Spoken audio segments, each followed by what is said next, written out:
So my name is Victoria Jenner and I am one of the research associates at the University of Exeter's Cornwall campus. I'm also a master's student of French and British Historic Interiors in London, and I also work for a Rothschild collection with the National Trust. Now today I'm going to be giving you a 20-minute snapshot of how a well-known tourist destination in Cornwall can be understood as a product of travel literature during the rising popularity of the picturesque movement. Now, I'm very much interested in how the travelling mentality not only exploited Tintagel's maritime identity, but actually usurped it as part of the British Grand Tour. And in no way do I declare that I'm an expert of the picturesque, but this is all derived from research over the past few years and my interest in architecture and the Gothic.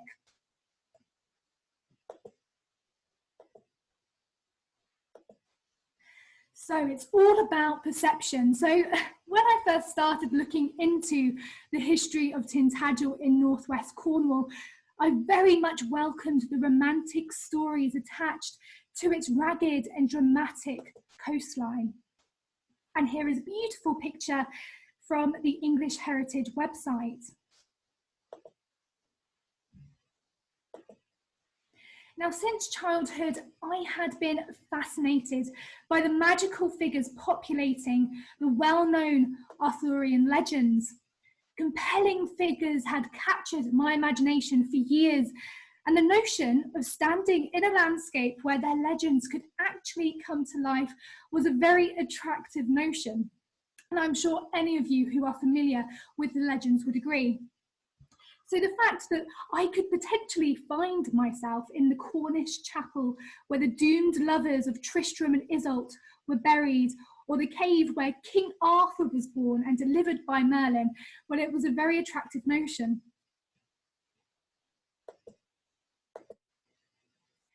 And it was this very nostalgia for my childish fantasies that really encouraged me to critically question them. So why was I conjuring pre-Raphaelite representations of this fair Isolde prancing across the ruinous remains of a Dark Age chapel? Well, I automatically rendered these characters as 19th century artists had depicted them, meaning that I had fallen into the classic tourist trap, the result of the picturesque movement that had dominated the perception of British landscapes from the end of the 18th century. And here we see on this slide the last version of The Lady of Shalott, which I'm sure many of you are familiar with. And this is a depiction by John William Waterhouse. This is the last out of three, which he produced in 1915. And it is really drawing from Tennyson's poem, in which the poet describes the figure of Elaine of Astolat from Arthurian legend, who yearned with an unrequited love for the knight Sir Lancelot, and quite sadly was cursed to remain in a tower near King Arthur's Camelot. And according to Tennyson's version of the legends, the Lady of Shalott was forbidden to look directly at reality or the outside world. Instead, she was doomed to view the world through a mirror and weave what she saw into the tapestry you can see in front of her.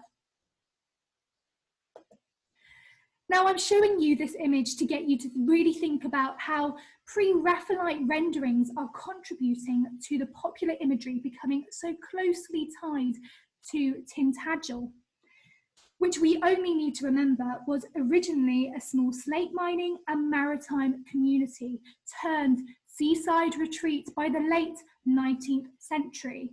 This, at the same time, is when pre-Raphaelite works are becoming popularised in popular imagination.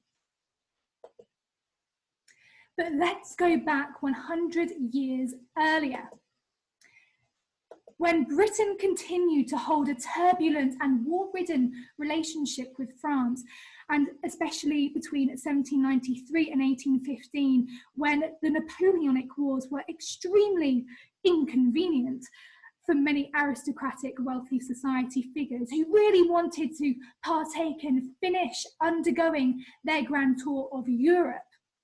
Now, certain landmarks of Britain were hence promoted as equally, if not more, enticing as those on the continent. And although the excavated sites of Herculaneum, Pompeii, and then travelling off to Florence and Rome, although all of these could offer insights into Greco-Roman civilization, it was in fact the northern lakes of Britain to the dramatic coastlines of Cornwall that could really offer exciting histories of the ancient Britons. Now, here we see me being a tourist as well. So whilst selling the tourists their very own clawed glass to prevent fainting or swooning from the overwhelming quality of the natural world, here we see how the clawed glass became a key part of 18th century packing lists and a gimmick that really urged British travellers to explore their heroic indigenous past using a tinted lens. Now, this is me just before lockdown at Claife Viewing Station off Lake Windermere, posing with a modern version of a clawed glass that the National Trust had provided us modern tourists. Now, on the left at the bottom, you can see one from the V&A collection, and you can see how it was very portable and compact, perfect for the 18th century traveller. And it was named for the French artist Claude Lorraine, whose paintings have a glow very much akin to an Instagram filter we try today. Now, those travellers loved how the clawed glass made landscapes look like a Lorraine canvas, but clawed glasses provided just much more than an artsy filter. They were part of an aesthetic movement that was changing British travel. It was those 17th century painters like Claude Lorraine, Nicolas Poussin, and Salvator Rosa who were so popular amongst the British aristocracy. Their landscape paintings would edit out imperfections of the natural world, instead replacing them with idyllic scenes which look extremely perfect today. And now these scenes would include, most often, ruinous historic structures that would evoke a return to antiquity as a means of demonstrating the ancient character of the landscape. And British artists started to recreate these Italianate landscapes, but across Britain, bringing them to our domestic shores, and in places that would suitably fit into the picturesque mould. And this love affair with nature spread across poetry, paintings, and novels that would soon feed the idea of travelling to Cornwall. And see, here we have the Welsh painter Richard Wilson and his very widely published mezzotint view of Messina's villa in Tivoli. And now this image popularised the notion of seeing waterfalls, ruins, and crumbling temple pavilions populating the landscape. So of course, Tintagel's ruins and dramatic cliff edge already offered a picturesque aesthetic, but it also fit the sublime characteristics endorsed by those figures who we know as Gilpin and Burke.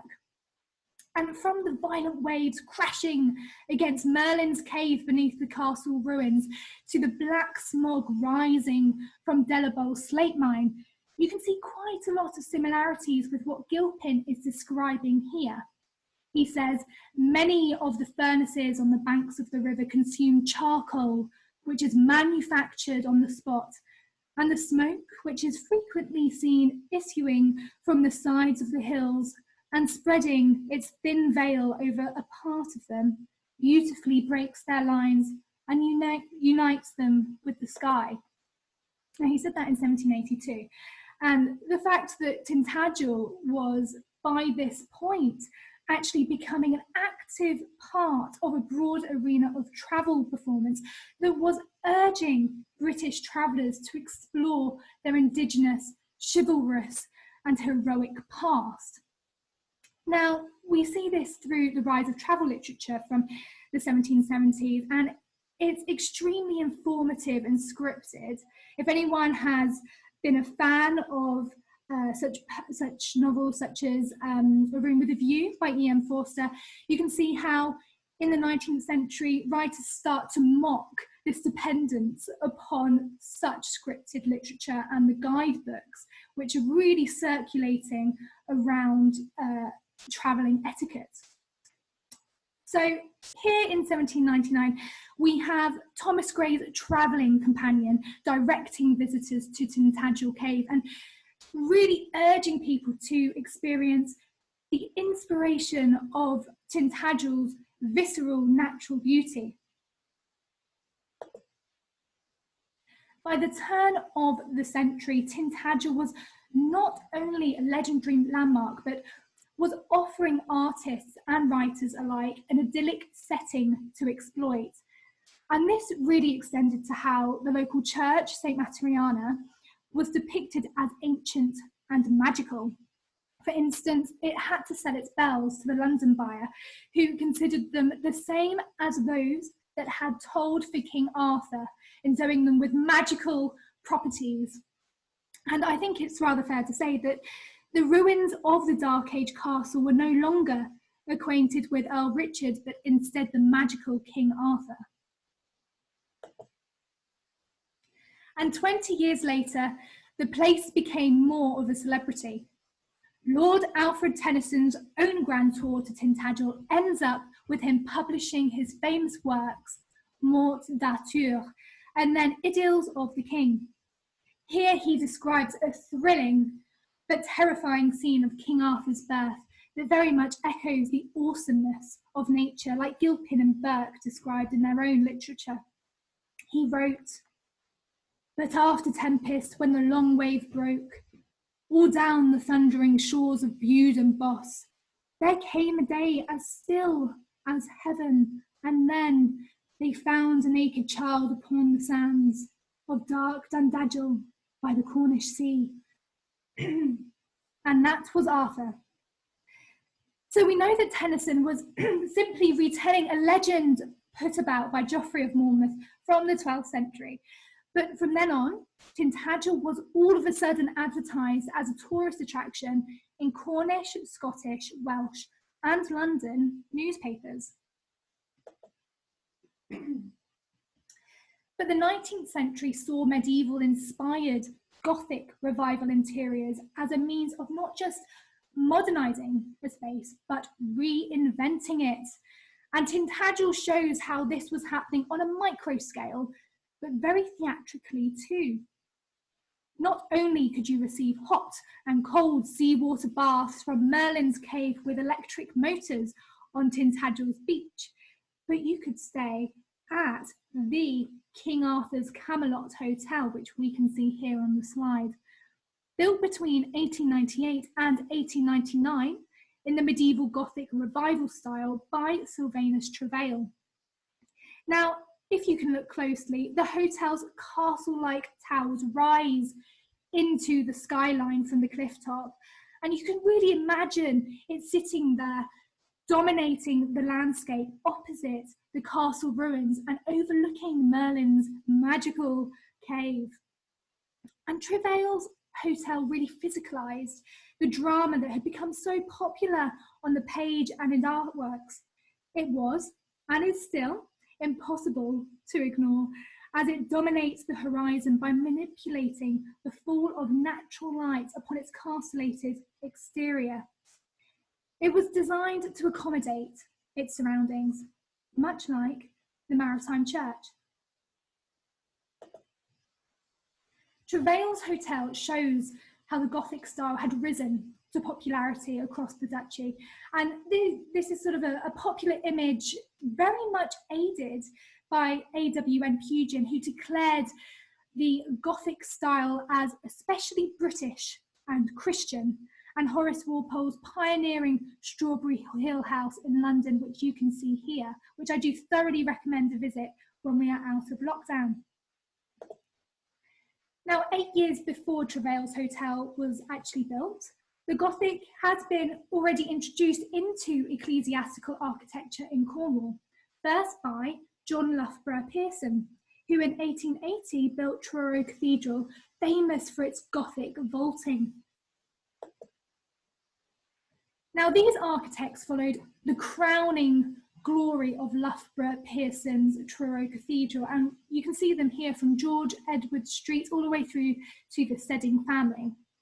And these people became really the key Cornish protagonists of the Gothic revival style, and they contributed to the explosion of 900 Methodist chapels built in 1900 and the replacement of older chapels that were dating really, or for the majority, post 1860, and all under the picturesque Gothic model.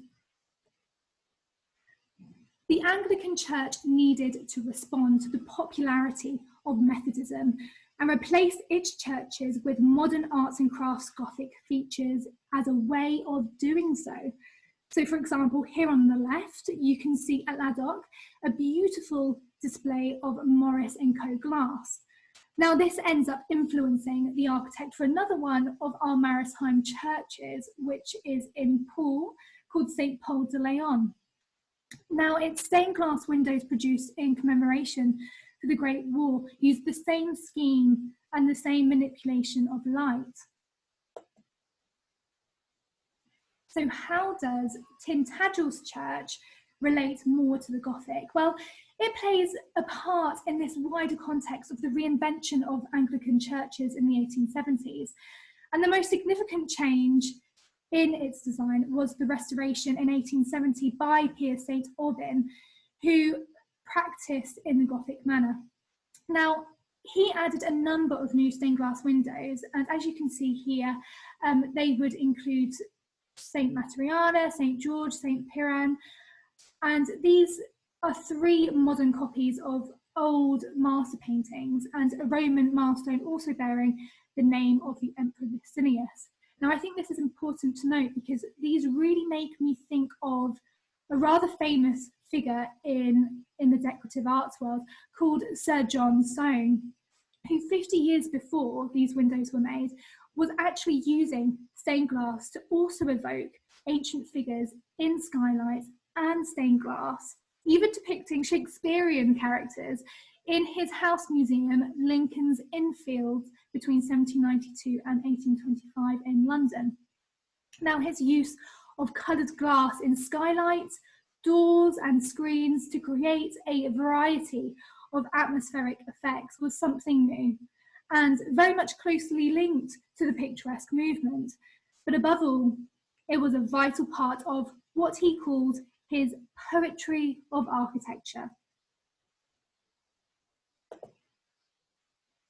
Now, each church that we are looking into at the University of Exeter and with Cornwall's Maritime Churches project, they all show the impact of the picturesque upon architecture and upon the architect's desire to endorse its dramatic location and its relationship with the sea. All in all, making each church a vessel for manipulating light and accommodating its maritime significance.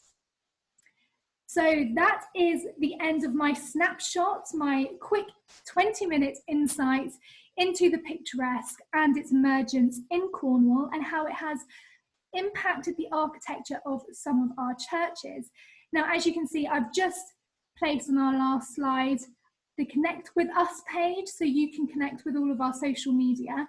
And just before I turn off screen share and show you my face and introduce myself properly for the Q&A session, I would just like to urge you all to start thinking of questions, but also to remember we do have a fantastic talk tomorrow with an expert in the African diaspora in Cornwall, and that is Dr. Richard Anderson, and he has very kindly offered to take over a session tomorrow for 20 minutes, so please do register for that and join us again tomorrow.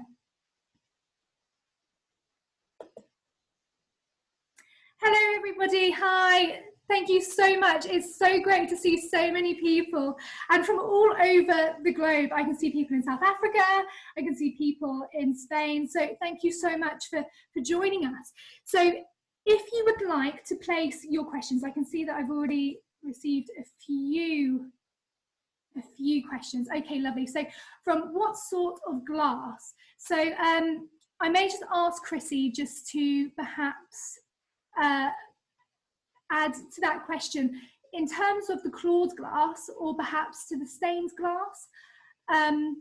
In terms of clawed glass being such an important gimmick within the travelling mentality, I think it's important to remember that, you know, these were all gimmicks, and they were all part of this whole idea to embed travelling into the national consciousness. And this was actually a very patriotic thing, and many scholars have argued that really going on a grand tour but trying to keep it domestic, it was all geared towards being patriotic and trying to provide more of an economy in Cornwall and in Britain. So sorry if I haven't probably answered that question, but if you want to send, lovely. I think you answered it, was the clawed glass. Lovely, thank you, Chrissy. Okay, so another question from Caroline. What other further reading would you recommend? Well, that's a perfect question. So for any students who have joined on as well, who are volunteers for the project, I can suggest, especially if you're interested in the Gothic, this brilliant book. So the Georgian Gothic, and it's all about how eccentric and broad-ranging the style is. Really from, it basically looks from the period of 1730 to 1840. And that's by Peter N. Linfield. And I thought that's a brilliant book to recommend. But all those who perhaps just want a little book, a handy book just to take with them across their travels after lockdown to churches, I'd recommend this. It's a really cute little book. It's a really good, quick guidebook, actually, if we are tapping into the whole travelling mentality. And this How to Read Church is a crash course in Christian architecture. It can give you all of the points to follow, how to recognise decorative features in churches, how to really read a church, and I think that's really important. Douglas, so you are suggesting that one reason for the restoration of the churches in the southwest in the 19th century was because of competition with the Methodist chapels. Yes, I'm arguing that's partly a large driving force, this whole concept of reinvention. And then you go on to ask, this competition, and I realise that this is only a strand, might also include the setting up of madras schools as they were called.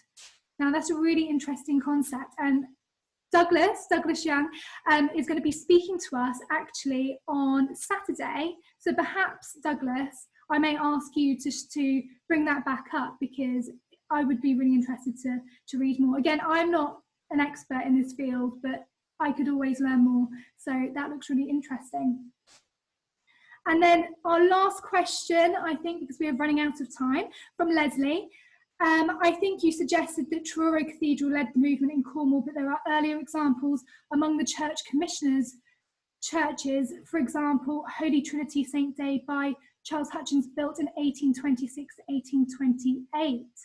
Now, that is a perfect example. And Leslie is, I can see you there, Leslie, you are our expert, especially when it comes to St. Day. So thank you for raising that. I'm going to have a look into that. I think, of course, you know, I'm arguing that Truro Cathedral by Loughborough Pearson was one of the catalysts, I think, to really spread and circulate the style. But I would be really happy to look at other enforcers and facilitators of that style as well.